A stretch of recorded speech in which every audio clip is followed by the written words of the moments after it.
নয়নতারার প্রথম পক্ষের ছেলে নকুলের পরিচয় জানতে পারল মৌলি। অনিরুদ্ধর জন্মদিনে মন্দিরে ধরা পড়ল বিদ্যুৎ কুয়াশা।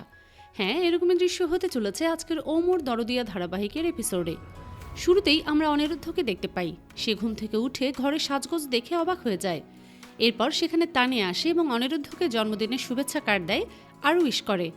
পরবর্তীতে অনিরুদ্ধ জানতে চায় এসব কে করেছে। তখন তানিয়া জানায় সে শুধু ইনস্ট্রাকশন দিয়েছে আর বাকিরা সব সাজিয়েছে।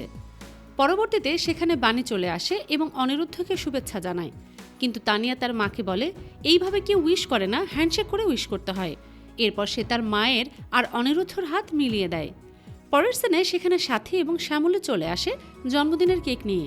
তখন অনিরুদ্ধ তাদের প্রণাম শেষ করে কেক কাটে এবং সবাইকে খাইয়ে দেয়। এরপর তানিয়া অনিরুদ্ধকে বলে আজকে তারা ঘুরতে যাবে। তখন সাথী বলে আজকে সবাই মিলে আমরা মন্দিরে পুজো দিতে যাব। এরপর সকলে পুজো দিতে যাওয়ার প্রস্তুতি নিতে থাকে। অন্যদিকে আমাদের রায়বাড়ির কিছুটা দৃশ্য দেখানো হয়। সেখানে শিবনাথ রায় এবং পিনাকি তাদের ব্যবসার কথাবার্তা বলছিল। ঠিক সেই সময় সেখানে নকুল ও তার ছেলে হাজির হয়।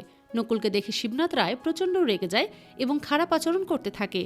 তখন নয়নতারা সেখানে চলে আসে এবং ব্যাপারটা সামলে নেয়, কিন্তু শিবনাথ রায় রাগ করে সেখান থেকে উঠে চলে যায়। এরপর নয়নতারা নকুল এবং আর্যকে ভেতরে এনে বসায়। তখন ঈশানী এবং পিনাকি আর্য শরীর কেমন আছে সে বিষয়ে আলোচনা করতে থাকে। পরবর্তীতে সেখানে মৌলি চলে আসে এবং নকুল ও আর্যকে দেখেই আবারও তাদের অপমান করতে শুরু করে। ঈশানী মৌলিকে সংযত থাকতে বললেও মৌলি কিছুতেই তার কথা শোনে না।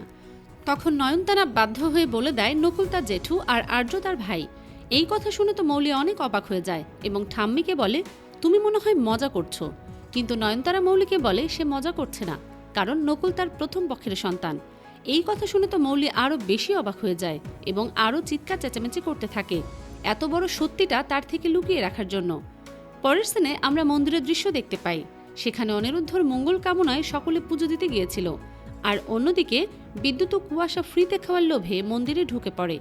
এরপর তারা আলোচনা করতে থাকে মৌলি কতক্ষণে আসবে আর টাকা নিয়ে তারা সেখান থেকে সরে যাবে। অন্যদিকে মৌলি মন্দিরের দিকে আসছিল এবং সে একা একা বলতে থাকে বাণী জীবনে আসার পর থেকে তার জীবনটা শেষ হয়ে যাচ্ছে। অনিরুদ্ধর জন্মদিন নিয়ে কত পরিকল্পনা ছিল, কিন্তু কিছুই হলো না। এরপর সিন ঘুরিয়ে আবার আমাদের মন্দিরের দৃশ্য দেখানো হয়।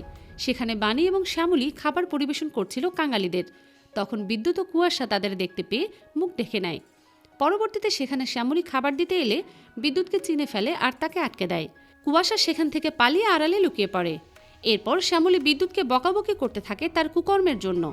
অন্যদিকে আড়ালে লুকিয়ে কুয়াশা সব দেখতে থাকে আর মৌলিও সেখানে এসে সবটা দেখে ফেলে। পরবর্তীতে অনিরুদ্ধ চলে আসে বিদ্যুতের কাছে এবং বাণীকে জিজ্ঞেস করে এটা কে। তখন শ্যামলী বিদ্যুতের নকল গোঁফদাড়ি খুলে অনিরুদ্ধর সামনে দাঁড় করায়। এরপর অনিরুদ্ধ বিদ্যুৎকে ধরে ফেলে এবং পেটাতে শুরু করে। আর অন্যদিকে সাথী পুলিশকে ফোন করে। পরের সিনে কুয়াশা বিদ্যুৎকে বাঁচানোর জন্য অনিরুদ্ধকে মারতে আসে, কিন্তু ঠিক তখনই বাণী তাকে আটকে দেয় এবং তাকেও ধরে ফেলে। এরপর সেখানে পুলিশ চলে আসে এবং বিদ্যুৎকে ধরার চেষ্টা করলে বিদ্যুৎ তানিয়াকে জিম্মি করে এবং ভয় দেখাতে থাকে। তখন অনিরুদ্ধ সুযোগ বুঝে তানিয়াকে তার হাত থেকে ছাড়িয়ে নেয়, আবারও বিদ্যুৎকে ধরে পুলিশের হাতে তুলে দেয়।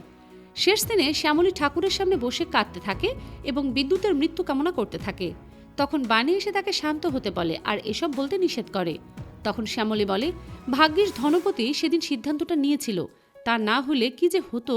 তখন বাণী জিজ্ঞেস করে বাবা কি সিদ্ধান্ত নিয়েছিল। এই কথা শুনে শ্যামলী ঘাবড়ে যায় এবং বাণীকে বলে তোকে আমার হাতে তুলে দেওয়ার সিদ্ধান্ত। কিন্তু বাণী কথাটা বিশ্বাস করতে পারে না, তাই সে আবারও জিজ্ঞেস করে সত্যিটা আসলে কি। আজকের পর্ব এটুকুই, দেখা হচ্ছে আগামী পর্বে।